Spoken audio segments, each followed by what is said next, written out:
Good afternoon and welcome to Man Live. I'm Terrence Turner, Data Quality Manager for Man to Man Fatherhood Initiative. We have a great show planned for you guys today, so we want you to go ahead, like, share, and tag someone in this conversation today. Today on our panel, we have a special guest, Miss Deborah Reeves from the Phoenixville Police Department. Ms. Reeves, thank you for being here today. Thank you for inviting me. Yes, ma'am. And also, we have our fearless Executive Director, Mr. Derek Deese, in the house. Glad to be here. Awesome, awesome. See, last week we talked about conflict resolution and some of the things we need to do to have healthy communication so it won't escalate into what we're talking about this week. I'm gonna go ahead and give you a disclaimer this week. We're gonna talk about some sensitive things. So if you have like some small children, you may want to put them in another room because we're gonna talk about domestic violence. Okay, so we have Miss Deborah here, Detective Deborah, and she's going to talk about criminal domestic violence, some of the signs, what it is, and how we can prevent it going forward in the future. Ms. Detective Deborah? Yes.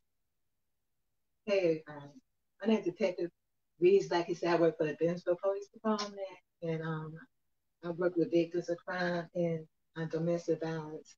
A lot of people don't know what domestic violence is, but domestic violence is physical harm to put somebody in physical harm, like abuse. A lot of people think with domestic violence that you have to hit somebody, but you don't have to hit them.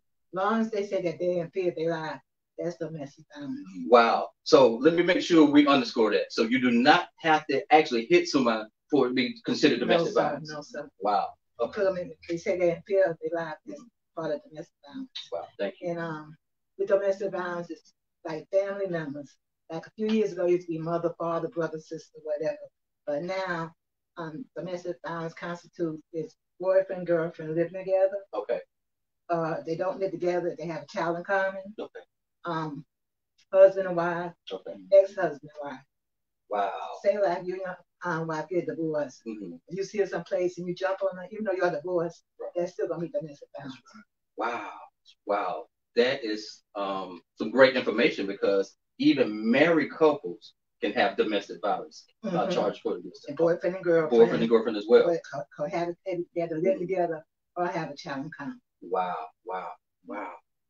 Man, that's some good stuff to know. Yes, ma'am.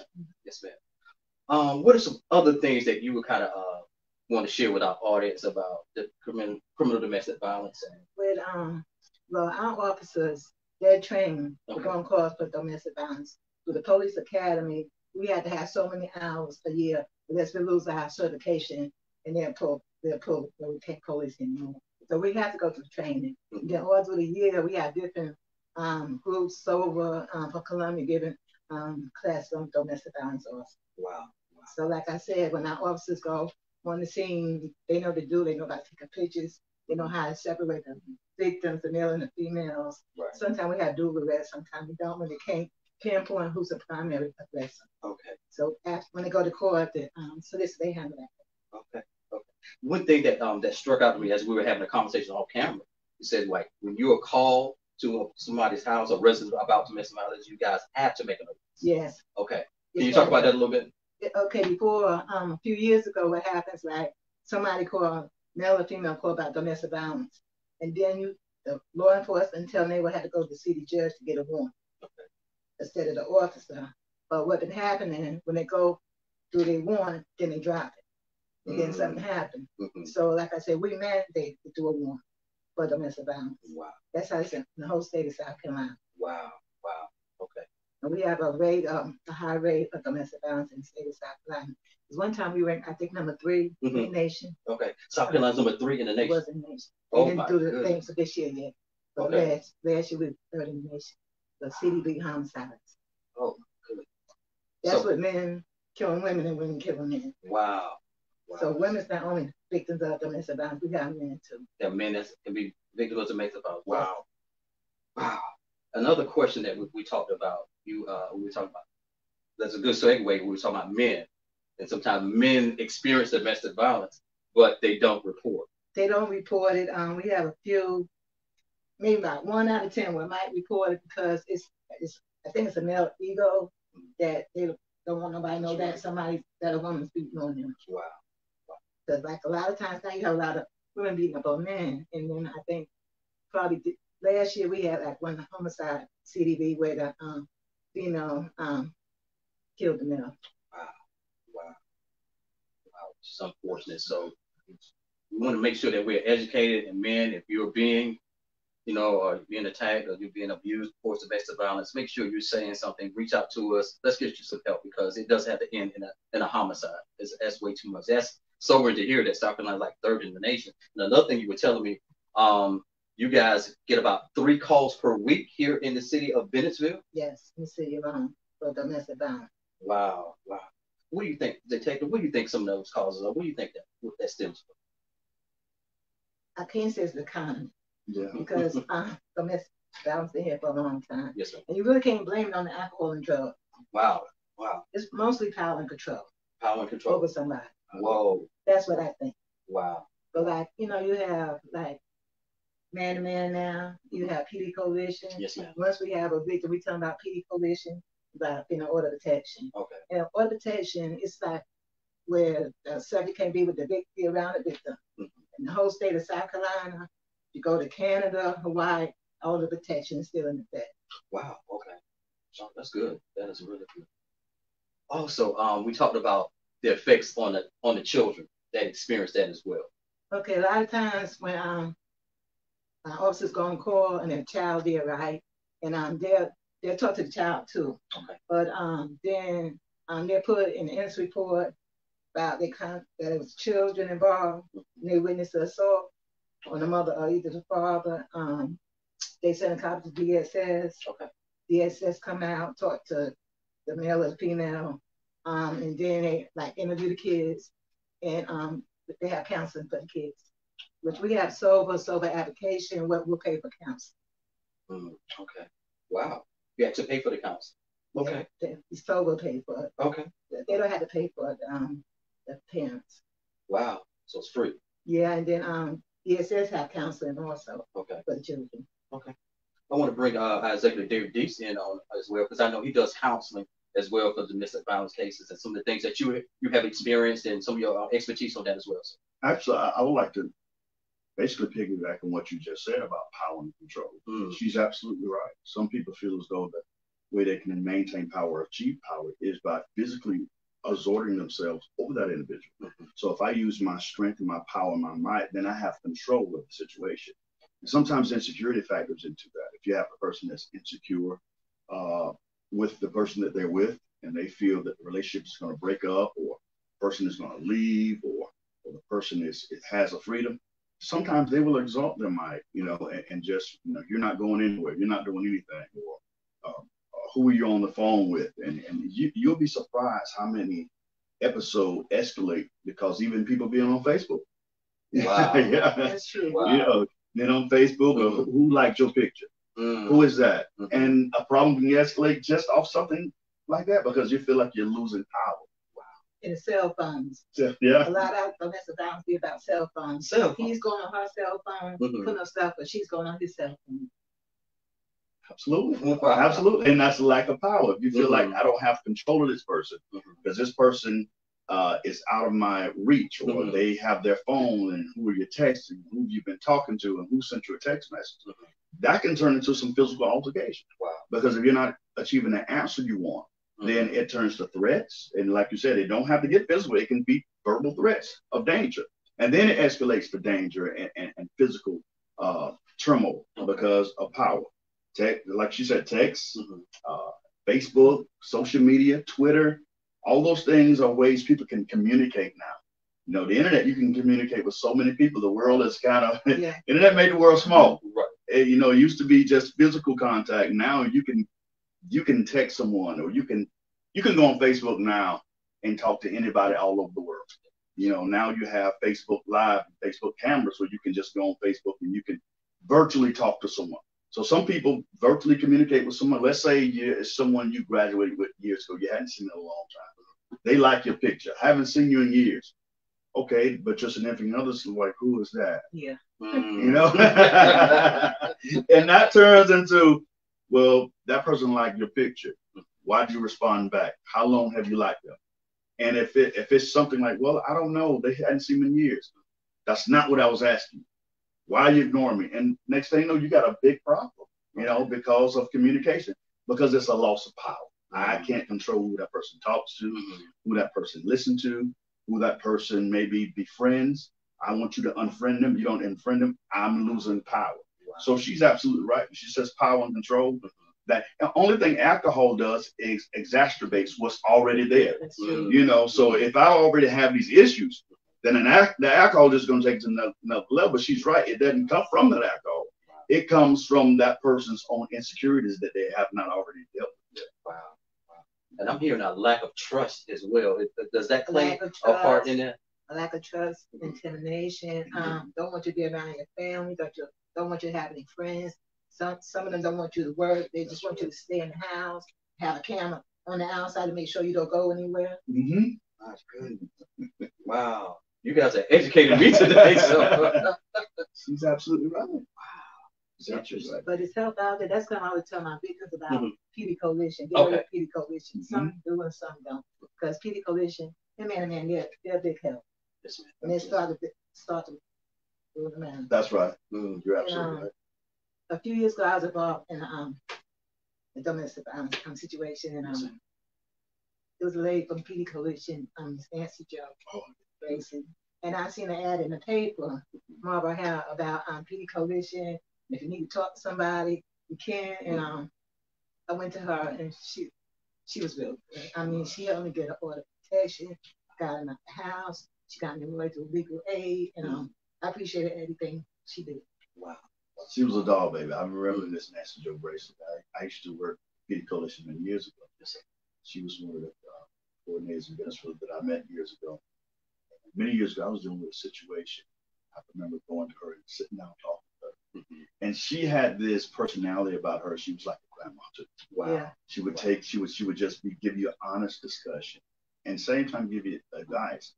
But just her being a listener and talking and guidance.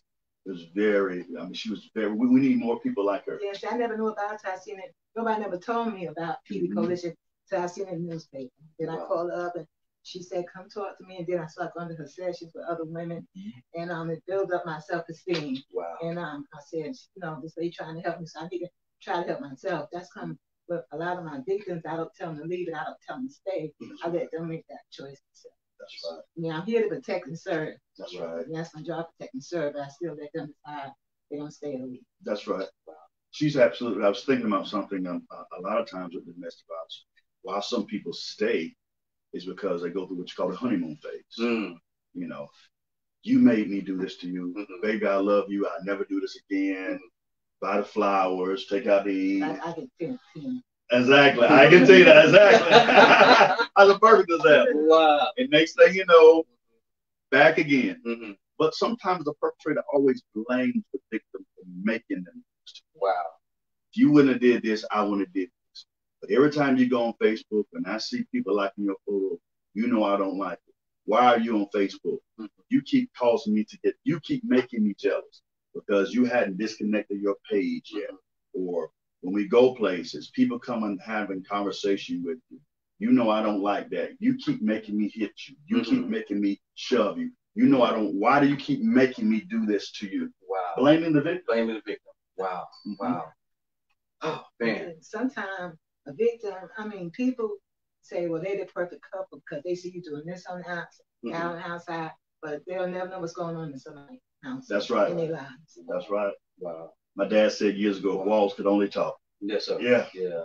You'll be surprised because sometimes they don't leave also because of financial status. Yeah. If you have that spouse that is the primary breadwinner and paying the house payments, paying the car notes, then the victim feels as though if I leave, and I have kids, how am I going to support myself? How am I going to start over? I got kids, even though he beats me, I'll put up with it because I don't have a job or my job doesn't cover enough, of financial needs. So some victims stay because economics. Wow. And like I was telling him, Terrence, I told him we had transitional house mamas, and victims could stay there for 2 years.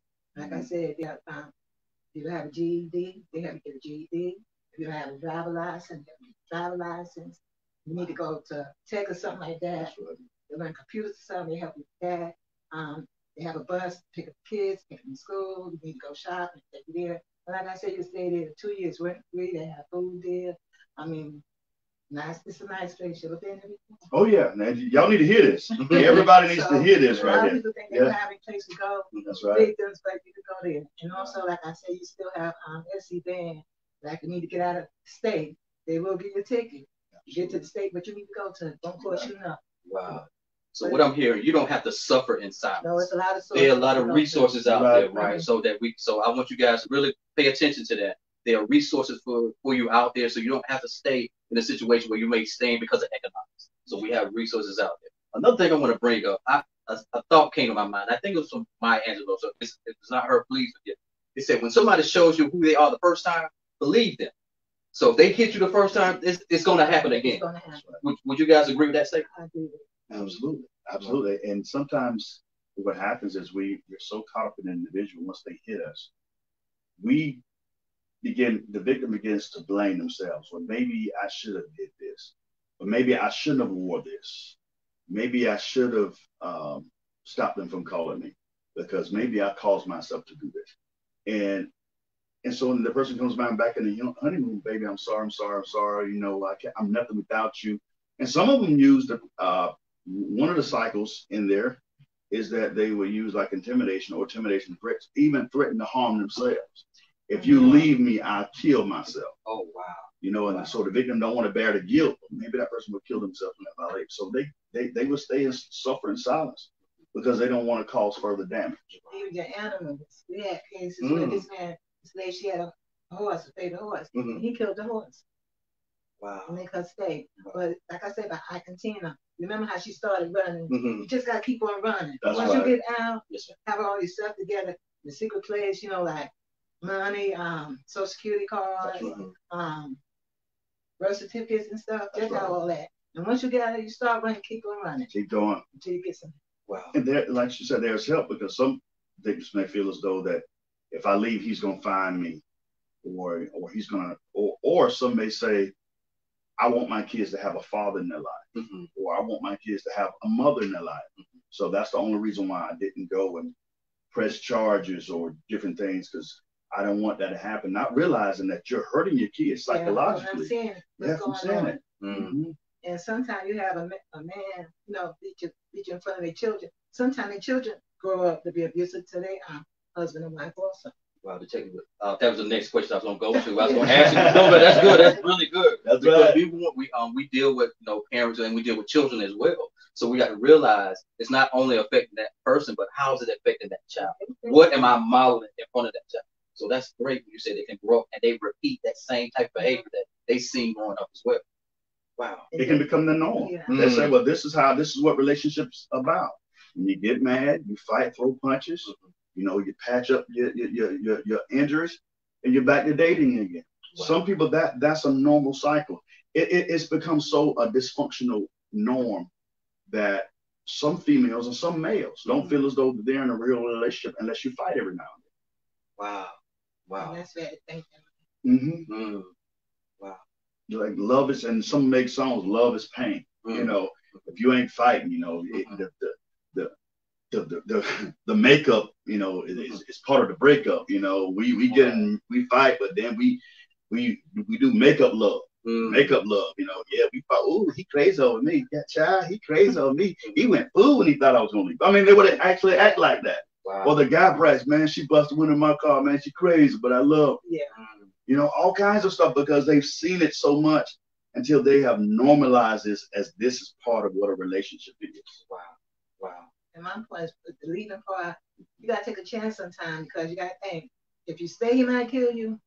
If you leave, he might kill you. That's right. You have a better shot by leaving, because at least, like you said, you can call the police, you can get order protections, you can do all these things. Right. You know, you can protect yourself.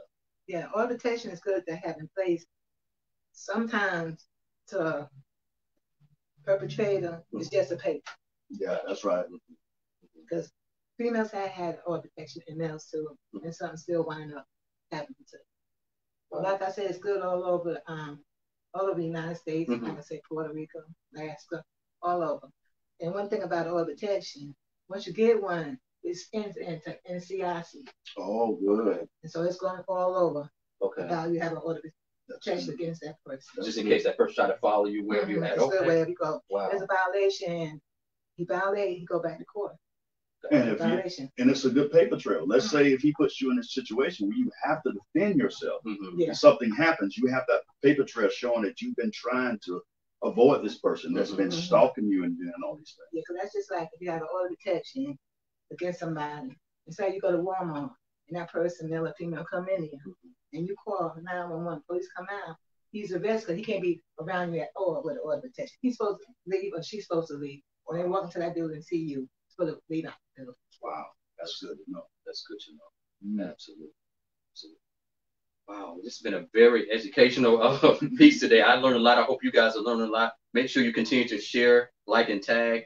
Also, for the participants of the program, make sure you're contacting your intervention specialist and tell them what you're learning so far. If we have any questions, we'll take some questions as well. So put those questions in the comments, and we'll get to those as well.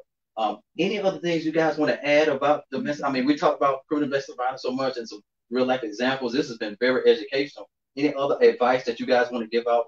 Open the table for either one of you. I guess for one thing, I want to say when you talked about why concerning men that may be victims of abuse, and we feel as though that some men become shameful. You know, if I call and say this lady is hitting on me or abusing me, then they're gonna say, well, here's that strong man. Skip. There's no way this woman is abusing. But sometimes it's good for if you are being abused or a victim of abuse, it's good to call because you need to cover yourself.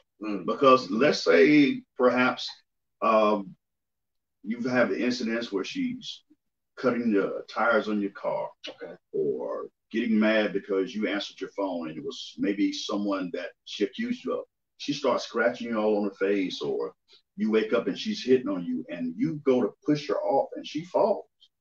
She can call the police and say, hey, he's been beating on me. When the police gets there, it's going to look like you're the perpetrator. So you need to call. If things are happening, you need to call to protect yourself, because guess what? You're going to go to jail and you're going to have a fine to deal with. So it's not so much you being weak. You know, don't let your pride keep you from trying to get some help, because you stay in that situation. Or let's say you're in a situation where she's fighting you and beating you, and you push her down and something happens and you didn't say anything. That's on you. You got to cover yourself. And also females.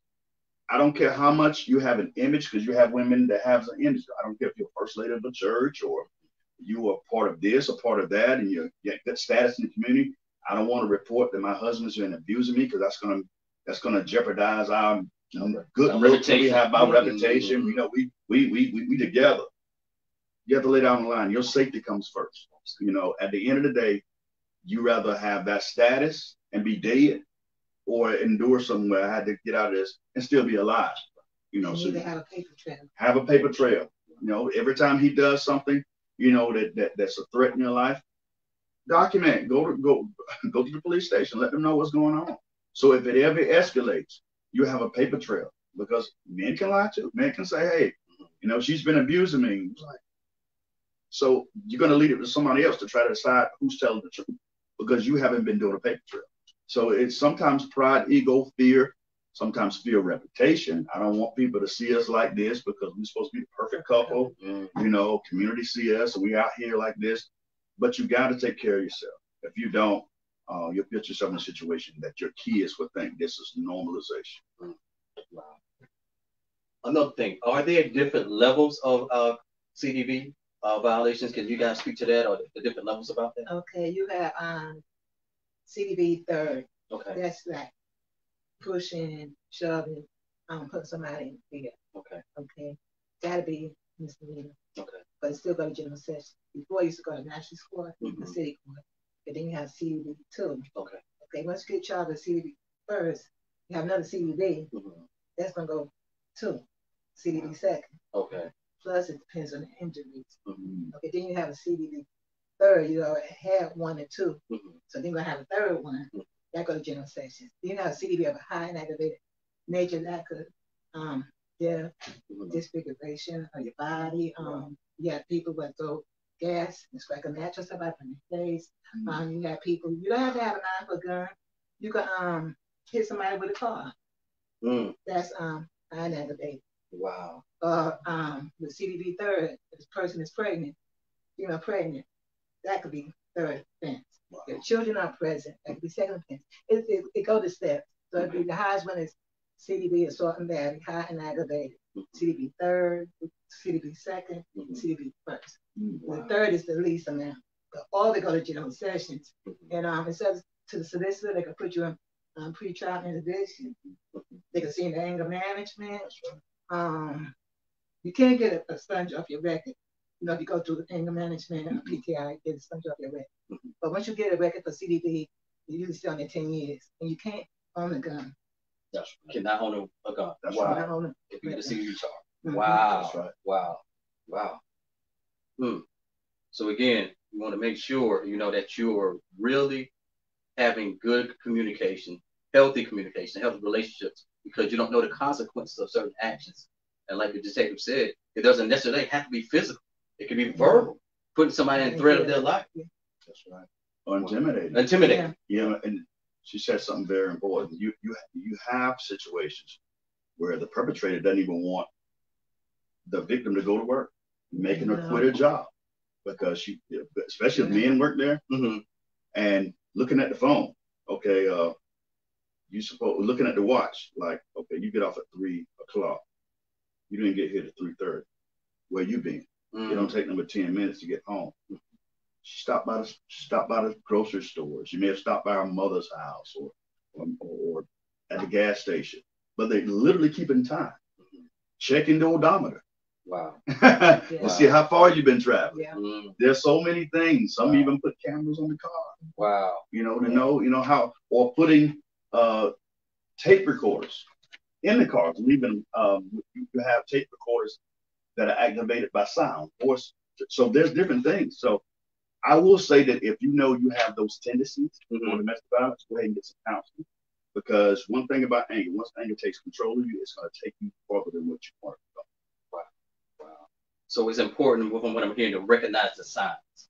Exactly. Really. So, in the other telltale signs that somebody may be on that verge, or that you guys can think of? I know there's some good ones. Yeah. But when I used to see her, she had a black eye. Every other week she had a black eye. So I said, "What happened to you?" She said, "Well, my nephew doing football. Baseball hit me in my eye." And I kept on trying to talk to her. And I told her about PD coalition, but she never came. Okay. And some signs could be a person that's, I'm not saying being clingy is a bad thing, but you have some people are controlling of where you've been, what you've been doing, who all was there. Just very obsessed with everything about a person's life. You have to watch out for those things. In person, you could see somebody would have a low self-esteem. But keep their head down, don't want to look at you eye to eye. That's right. Have somebody, like that, try to talk to them. See if something's going on, and they lie. You're right. That's low self-esteem. You absolutely. I'm glad you said that. I knew a gentleman many years ago that fit that same description. And what happened is that his self-esteem was low from childhood. So anybody he met, got in a relationship with, he wanted to control them because he felt like they were the root of his happiness and they want to lose his happiness. So he wanted to make sure they wouldn't conversate with anybody else. Wasn't having any relationship with anybody else. Sometimes they would make you choose between them and their relatives. Can't go to your mom's house, can't go to your cousin's house, or how do I know that you're really related to them? So you want to watch out for those things. In the beginning, it might seem cute that they get jealous over you, but as that relationship builds, it ain't cute no more. It starts turning into I'm jealous till. You must have been a man or woman at your parents' house. Absolutely. Wow. Absolutely. So you want to watch for those signs of insecurities. That's good. We have one question here. It says, how does domestic violence affect kids in the home, in the actual home? How does that affect the children? It can put fear. It can be fear in them. Yeah. And like I had said earlier, sometimes the children see their father abusing their mama, and they wind up abusing. That's good. They children or their wives. And like I said, if they see this going on, like law enforcement, like I said, when they get there and they put their children involved and stuff, right? Majority of times 100% of the times, 99% of the time, they will call DSS to get involved. Wow. And try to get some counseling. That's right. See what's going on now. See what they think. The kids talk. That's right. That's when the officers go there. They separate everybody. They separate kids. Okay. Put them in one room. They separate parent, the mother, father, and they interview all of them. And kids will talk. Wow. Yeah, Lieutenant told us last week that, yeah, that's what he tells his guys, to separate everybody. And I thought that was a great practice that you guys use. Yes. Can you talk about why you guys do that? Because if you talk to the female and the male around each other, somebody's going to be afraid. They're not going to tell what happened. That's right. So you get them by themselves. She's going to tell what happened. He's going to tell what happened. You get the children. Like I said, children will talk. Children had called 911 because of their parents' calling. So you separate them too. And if they did, they're going to tell you everything what happened. But they won't be afraid because the mother and father's not going to be sure. They don't want retaliation. You know, and this to add to what she said is that one of the things that can cause impact on kids, you're creating an insecure kid. The kid sees the home as a microcosm. This is how the world works. But the kid always see dad yelling and threatening. That daughter is going to be very insecure and frightened. And sometimes that can trigger on to different things in life. I've seen women become so intimidated because they have a violent father. Some of them are even afraid to get driver's license. Wow. Afraid to have the confidence to go and accomplish different things in life because their self-esteem was just tore up as a child, seeing a violent father. Wow. And it'll help in school too, the teachers, if they see a child, you know, just head down or not talkative or anything like that, or clergy at the church, you know, right. They see this stuff. Okay. You know, people see all this stuff. They should try to talk to the child and see what's going on. That's good. See if it's a problem at home. Absolutely. Wow, that's good. Because that's one of the next questions that we have from the audience. What are some of the signs that kids show when they're affected by domestic violence? So dropping their head. Dropping their head, okay, quiet. Acting out in school. Acting out in school, okay. Yeah. Will bullying be one of the things they could possibly show? Could that be a because they're seeing abuse going on in their family. And they think it's okay. That's right. So they will bully somebody else, another child. That's right. If you don't like take something. Take it out on somebody. Yeah. Because they can't take it out at home. Right. So they're going to take it out on another child. That's right. That's right. And some of them kids will go to their friend's house and don't want to go home. That's true too. Want to spend the night all the time. Don't want to go home. And the mother's like, okay, yeah, little Johnny can stay here. Little Johnny, why you don't want to go? Well, I like it here. You know, don't want to go home because don't want to go back into that environment of violence. So look at some of those signs as well. Yeah, because my mother and father, they used to find a lot of stuff back in the days. And I used to be scared to invite somebody over to my house to spend the night because I don't know what's going to happen. Wow. Absolutely. Wow. Absolutely. Wow. Absolutely. So kids are going through that same thing. So we just have to kind of watch for it and see how we can reach out to them. Awesome. Wow, this has been a very educational, very enlightening, very humbling session as well. So I want to thank you, Derek Dees, for your expertise. And Detective, wow, thank you so much for coming. I give a shout out to my investigators, my Lieutenant Larry Turner, Chief Tim Hood, and all our officers. Yeah, thank you so much for your service. And we have some good officers here. We certainly do. We have some good officers. So, guys, that's going to wrap it up for today. If you make sure that you're reaching out to your intervention specialist, let them know that you watch the broadcast. And also, we're going to send you that link, the engagement survey link, so you can go in there and tell us about what you learned and what you gained from today's session about domestic violence. If you're in the Florence area, Florence, Darlington, you make sure you select that Florence location. If you're in the Marlboro area, Dillon, Bennettsville, you select the Bennettsville location so we can make sure we are getting the right outcomes from what location that services you. Okay. Well, we thank you so much for tuning in today. We'll see you next week, same time for Man to Man Let's Talk. Have a good day. Bye-bye.